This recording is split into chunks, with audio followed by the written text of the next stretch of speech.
Hi there! Hoy nos toca el capítulo número 24.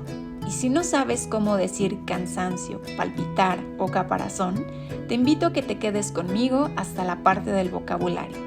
Pero por lo pronto, let's move on to the reading. It was now the 8th day since my accident in the desert, and I was listening to the story of the merchant as I was drinking the last drop of my water supply. "Oh," I said to the little prince, "these memories of yours are very charming, but I haven't been able to repair my plane yet. I don't have anything more to drink, and I would be very happy, too, if I could walk leisurely towards a spring of fresh water." "My friend the fox," the little prince said to me. "My dear little man, this has nothing to do with the fox." "Why not?" "Because I'm about to die of thirst." He didn't follow my reasoning and responded, "It's a good thing to have had a friend, even if you're about to die. I'm very glad to have had a fox as a friend." "He has no idea of the danger," I said to myself. "He's never been hungry or thirsty. A little sunshine is all he needs." But he looked at me steadily and replied to my thought, "I'm thirsty too.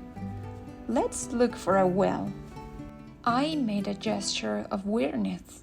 It is absurd to look for a well at random in the immensity of the desert. But we started walking. When we had trudged along for several hours, in silence, the darkness fell and the stars began to come out. My thirst had made me a little feverish, and I looked at the stars as if I were in a dream. The little prince's last words came reeling back into my memory. "So, you're thirsty too?" I demanded. But he didn't answer. He just said to me, "Water can also be good for the heart." I didn't understand his answer, but I didn't say anything. I knew better than to question him. He was tired. He sat down. I sat down next to him. And after a little silence, he said, "The stars are beautiful because of a flower that can't be seen." I replied, "Of course." And without saying anything more, I looked across the reaches of sand that stretched out before us in the moonlight.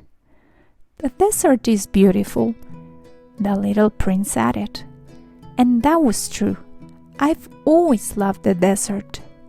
You sit down on a desert sand dune and you see nothing. You hear nothing. But through the silence something throbs and gleams.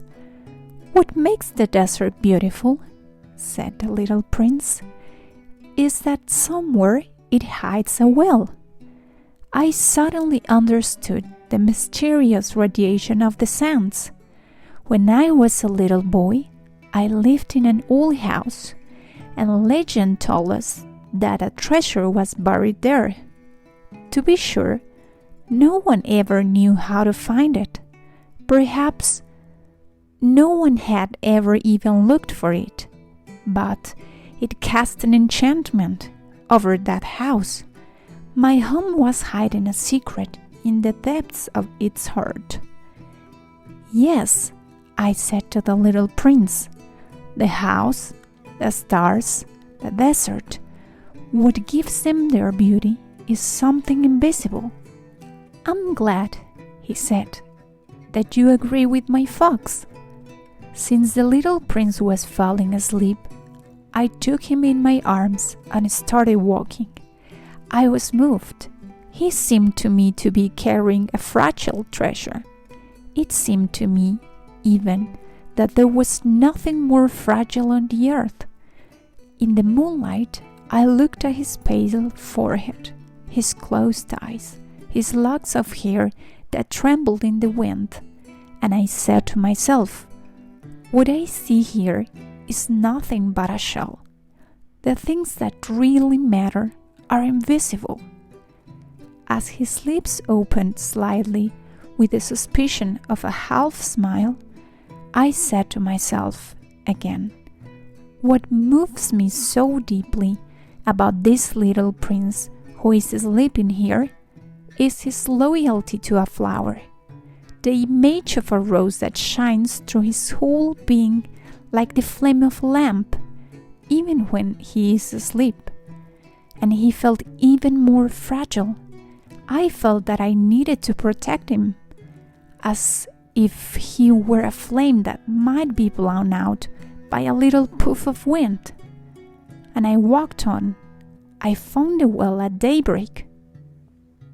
Ahora pasemos a la primera palabra del vocabulario. No te olvides de dejar tu manita arriba y suscribirte. Drop. Charming. A spring of fresh water. Steadily. Weariness. Trudge. Reaches of sand. Throb. Gleam.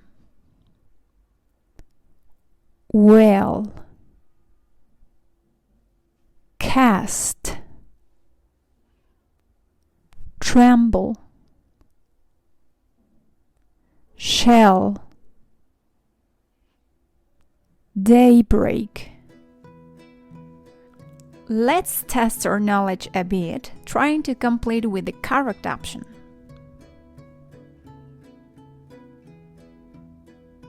Well done! Ahora puedes leer en voz alta la transcripción para practicar tu speaking. Déjame en los comentarios si hay algún otro libro que te gustaría leer juntos y no te vayas sin suscribirte y activar la campanita para que no te pierdas el siguiente capítulo. Thanks for watching. Bye!